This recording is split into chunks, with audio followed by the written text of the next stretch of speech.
आगे बढ़कर आपको बताएं, मेजर रिटायर्ड आदिल फारूक राजा को 14 साल कैद बामुशक्कत की सजा सुनाई गई। आईएसपीआर के मुताबिक कैप्टन रिटायर्ड हैदर रजा मेहदी को 12 साल कैद बामुशक्कत की सजा सुनाई गई है। आईएसपीआर के मुताबिक पाक फौज के 2 रिटायर्ड अफसरान major retired Adil Farooq Raja, captain retired Haider Raza Mehdi को सजा सुना दी गई है।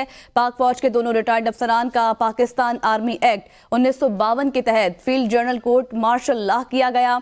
आपको बताएं कि फील्ड जनरल कोर्ट मार्शल के जरिए दोनों अफसरान को फौजी एहलकारों को बगावत पर उकसाने के इल्जामात में सजा सुनाई गई है। अहम खबर, पाक फौज के 2 रिटायर्ड अफसरान मेजर को सजा सुना दी गई है। आपको बता रहे हैं कि इस मुतालिक बात कर लेते हैं जावेद शहजाद से। जावेद, क्या डिटेल्स है मजीद? जी बिल्कुल जी, पाक फौज के दोनों रिटायर्ड अफसरान को फील्ड जनरल कोर्ट मार्शल के जरिए सजा सुनाई गई है और आईएसपीआर का कहना है कि मेजर आदिल राजा को 14 साल कैद बामुशक्कत सुनाई गई है और इस हवाले से कैप्टन हैदर रजा मेहदी को 12 साल कैद बामुशक्कत सुनाई गई है।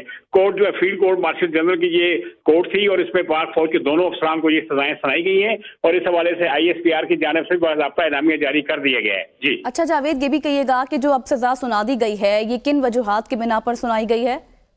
लेकिन ये जो सजा है मिस कोड ऑफ कंडक्ट के हवाले से है, अपने इख्तियार का नाजायज इस्तेमाल था। पाक फौज के हवाले से जो सोशल मीडिया के ऊपर सारी चीजें चलती रही हैं और फौज को बदनाम करने की कोशिश की गई है, फौजी अफसरान को, फौजी इंस्टीट्यूशन को, इदारों को बदनाम किया गया था और काफी जगहों पे मतलब उन्होंने ये जहां जहां वो रहे हैं, जहां जहां वो ठहरे हैं, तो उन्होंने पाक फौज के हवाले से नफरत भी फैलाई है और फौजी अफसरान और इंस्टीट्यूशन के खिलाफ गलत बातें भी की हैं और कौम को, मुल्क को गुमराह करने की कोशिश की गई है, जिसके ऊपर पाक फौज के दोनों रिटायर्ड अफसरान को फील्ड जनरल कोर्ट मार्शल के जरिए सजाएं सुनाई गई हैं। अच्छा जावेद, साथ ही साथ हमारे नाज़रीन के लिए ये भी आगाह कर दीजिएगा कि ये जो दोनों रिटायर्ड अफसरान को सजा सुना दी गई है, इनकी खिदमात क्या रही हैं?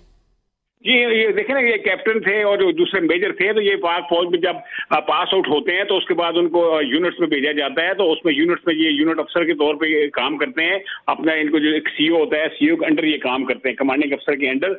और ये मेजर जो है फील्ड अफसर होता है और जो कैप्टन जो उसके साथ ही होता है। तो ये फौज के मुख्तलिफ अपने यूनिट्स में ये अपनी खिदमात से अंजाम देते रहे हैं।